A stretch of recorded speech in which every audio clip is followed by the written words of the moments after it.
Good evening. My name is Sam Biasline. Welcome to my YouTube channel. Yeah, tonight we're down here at Mud Creek Forks at the old Maryland, Pennsylvania Railroad Preservation Society, the old Ma and Pa, York County. Yeah, and tonight we had a chance to work on kit form of the A5 motor car.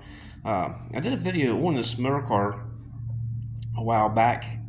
What I'm going to do is I had a chance to work on this corner here tonight, getting the bolts put in. We had these bolts down here. Each one has a special cut flat washer, but it's not really a flat washer.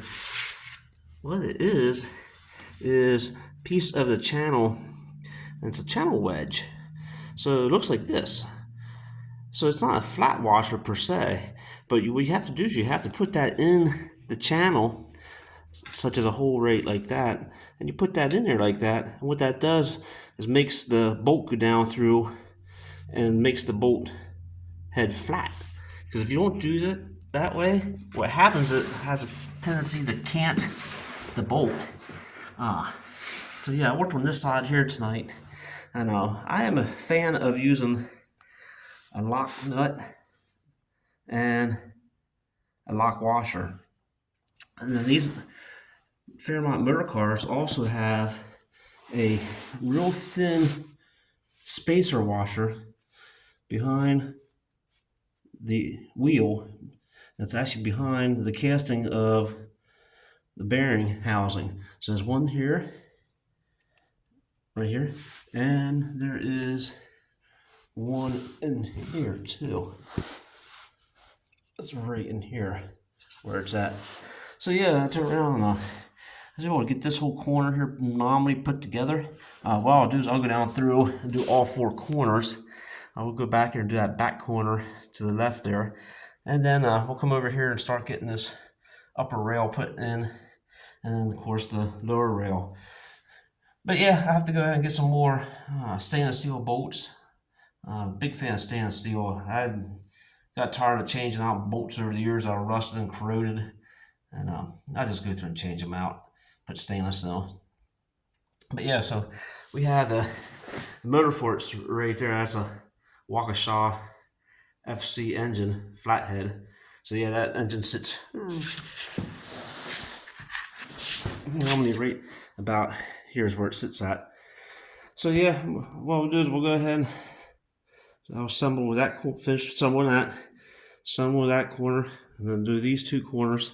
And then what we'll do is we'll actually use the hoist here in the shop, and I'll build a framework so that way I can sit this whole motor car on a framework with dollies and casters. And that way I can wheel around here inside the shop. That way I can clean the floor here quick and maybe put a coat of paint on the floor here. And then I'll go ahead and I can start doing more assembly. But yeah, you can see how these little thin flat shims, right there's a shim, and there's one right there too. And they go right down inside here against the frame. But yeah, and that is the forward reverser that's actually built into the back axle. So yeah, I'll turn around, we'll start working on it. What happened here is this motor car was given to me. I got it out of New Jersey and brought it home, and I had it down here south of the Mud Creek Forks at the tow house, and got a phone call one day and said, "Hey Sam, your motor car has a tree sitting on it." And sure enough, I got down there, and this whole motor car is sitting like this.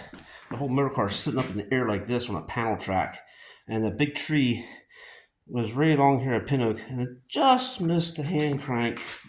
Right there's the hand crank. Just barely missed that from hitting that hand crank. So got very fortunate there, didn't break and bust that off. So yeah, we'll go ahead and keep on getting this kit project back together again. I had working on this back during the pandemic, so scratching my head here tonight on where I left off at, and we'll just keep on scratching my head and figuring things out and start putting things back together and go from there. Okay, I hope everyone enjoyed my YouTube video here tonight, and we'll see you on the next go around. Have a good night.